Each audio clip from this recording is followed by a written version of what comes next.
Triệu Lệ Dĩnh và Lâm Canh Tân hôn môi cực đỉnh đúng lễ tình nhân. Trong năm 2024, một trong những bộ phim được chờ đợi nhất là Giữ Phượng Hành. Tác phẩm này chứng kiến màn tái hợp của hai ngôi sao nổi tiếng Triệu Lệ Dĩnh và Lâm Canh Tân. Sau Sở Kiều truyện, sau khi MV nhạc phim mới được đăng tải, những phân cảnh ngọt ngược đan xen của Thẩm Ly, Triệu Lệ Dĩnh và Hành Chỉ, Lâm Canh Tân ở Giữ Phượng Hành được hé lộ. Đặc biệt, nụ hôn cực ngọt của nam nữ chính khi ở dưới trần gian làm người xem đứng ngồi không yên. Khán giả đang vô cùng mong đợi Giữ Phượng Hành sớm được lên sóng trong năm nay. Trước đó, phía đoàn làm phim Giữ Phượng Hành đã hé lộ việc phim sẽ lên sóng song song hai nền tảng là Mango TV và Tenon. Bên cạnh đó, cũng có nguồn tin cho biết dự án cổ trang mới của Triệu Lệ Dĩnh và Lâm Canh Tân sẽ được lên sóng trong tháng 3 này.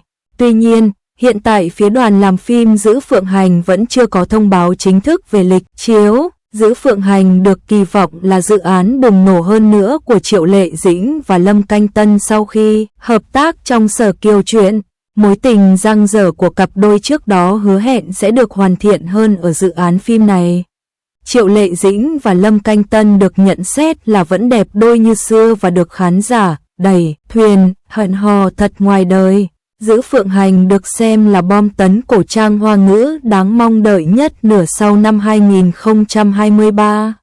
Phim xoay quanh chuyện tình lãng mạn giữa Thẩm Ly, Triệu Lệ Dĩnh đóng, và Hành Chỉ, Lâm Canh Tân đóng. Thẩm Ly bị thương rơi xuống trần gian và được Hành Chỉ cứu giúp. Từ đó, cô ở bên Hành Chỉ và nảy sinh tình cảm với anh.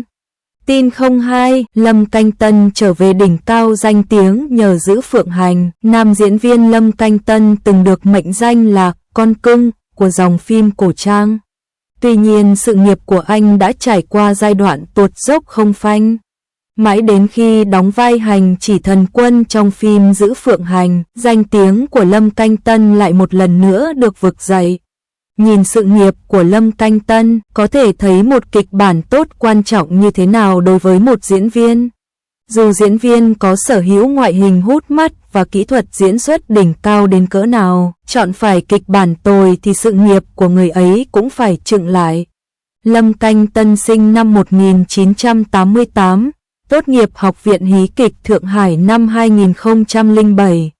Anh ghi dấu ấn với khán giả qua các vai diễn trong những bộ phim như Bộ Kinh Tâm 2011, Vũ Lạc Truyền Kỳ 2014, Bạn Cùng Bàn 2014, Sở Kiều truyện 2017, Tây Du Ký Mối Tình Ngoại truyện 2 2017, Võ Thần Triệu Tử Long 2016. Ngay từ khi thủ vai thập tứ A-ca trong phim Bộ Kinh Tâm năm 2017, Lâm Canh Tân đã trở nên nổi tiếng vượt bậc. Chiều cao 1,86 m và ngoại hình tuấn tú, thân thiện cùng diễn xuất tốt đưa lại cho nam diễn viên nhiều cơ hội đóng vai chính sau đó. Với Lâm Canh Tân, mỗi vai diễn của anh đều mang lại cảm giác lưu luyến cho người xem, bởi anh chủ yếu thủ vai những chàng trai si tình, tính tình cương trực, thẳng thắn và dũng cảm. Từ thập tứ A-ca trong Bộ Kinh Tâm, đến Trương Liệt trong Hiên Viên Kiếm, Thiên Chi Ngân hay cả Lâm Nhất trong Bạn Cùng Bàn, nam diễn viên sở hữu gương mặt sáng sủa, điển trai, ngũ quan mạnh mẽ nên thường được chuộng cho những vai như vậy. Đặc biệt, vai Vũ Văn Nguyệt trong phim Sở Kiều truyện kết hợp cùng Triệu Lệ Dĩnh năm 2017 đã mang lại thành công vượt bậc cho Lâm Canh Tân.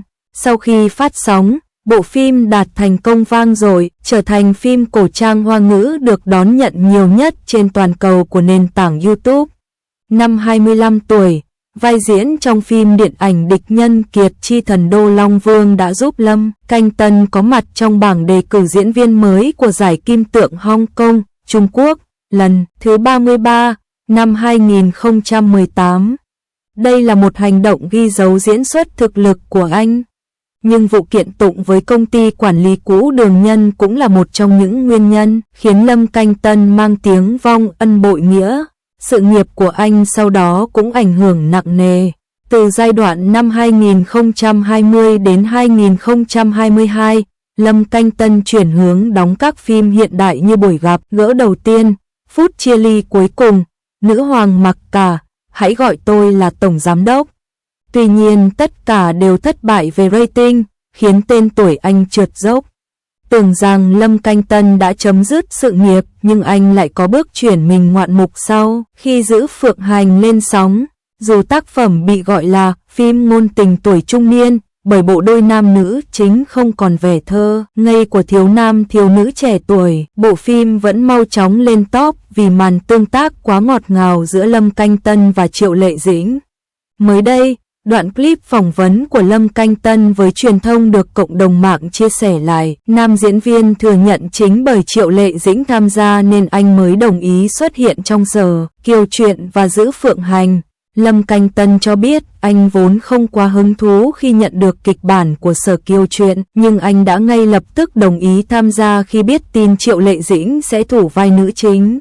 Vì từng xem khá nhiều phim của Triệu Lệ Dĩnh, biết cô là người nghiêm túc với diễn xuất, tài năng và rất chuyên nghiệp nên Lâm Canh Tân muốn thử làm việc chung với nữ diễn viên.